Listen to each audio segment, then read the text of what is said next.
2000 guarantee ಯೋಜನೆ ವಿರುದ್ಧ ಕೇಂದ್ರ ಸಚಿವ ಎಚ್.ಡಿ. ಕುಮಾರಸ್ವಾಮಿ ಅವರು ತೀವ್ರ ವಾಗ್ದಾಳಿಯನ್ನು ನಡೆಸಿದ್ದಾರೆ.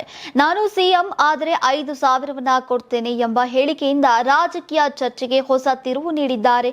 ಹಾಸನ ಜಿಲ್ಲೆಯ ಹೊಳೆನರಸೀಪುರ ತಾಲೂಕಿನ ಉದ್ದನಹೊಸಹಳ್ಳಿ ಗ್ರಾಮದಲ್ಲಿ ನಡೆದಂತಹ ಕಾರ್ಯಕ್ರಮದಲ್ಲಿ ಮಾತನಾಡಿದ ಕುಮಾರಸ್ವಾಮಿ ಅವರು ಕೇವಲ 2,000 ರೂಪಾಯಿ ಸಹಾಯಧನದಿಂದ ಜನರ ಬದುಕು ಸುಧಾರಿಸುವುದಿಲ್ಲ ಅಂತ ಹೇಳಿದ್ರು.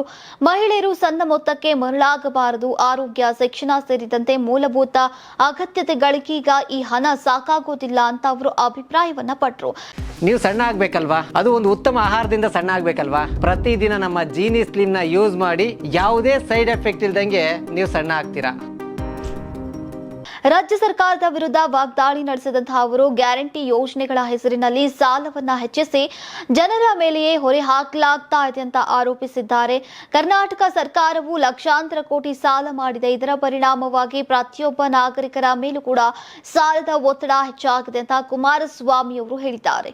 ಒಂದು ಕಡೆ 2,000 ರೂಪಾಯಿ ನೀಡಲಾಗ್ತಾ ಇದೆಯಾದ್ರೂ ಕೂಡ ಮತ್ತೊಂದು ಕಡೆ ತೆರಿಗೆ ಹಾಗೂ ಬೆಲೆ ಏರಿಕೆ ಮೂಲಕ ಜನರಿಂದ ಹಣ ವಸೂಲಿ ಮಾಡಲಾಗ್ತಾ ಇದೆ ಅಂತ ಸರ್ಕಾರದ ನೀತಿಯನ್ನ ಟೀಕಿಸಿದ್ದಾರೆ. ಚುನಾವಣೆ ಸಮಯದಲ್ಲಿ ಜಾತಿ ಆಧಾರವಲ್ಲ, ಅಭಿವೃದ್ಧಿ ಆಧಾರಿತವಾಗಿ ಈಗ ಮತ ಚಲಾಯಿಸುವಂತೆ ಕರೆ ನೀಡಿದ ಕುಮಾರಸ್ವಾಮಿ ಅವಕಾಶ ನೀಡಿದ್ರೆ ರಾಜ್ಯದಲ್ಲಿ ಉತ್ತಮ ಆಡಳಿತ ನೀಡುವುದಾಗಿ ಭರವಸೆಯನ್ನ ನೀಡಿದ್ದಾರೆ.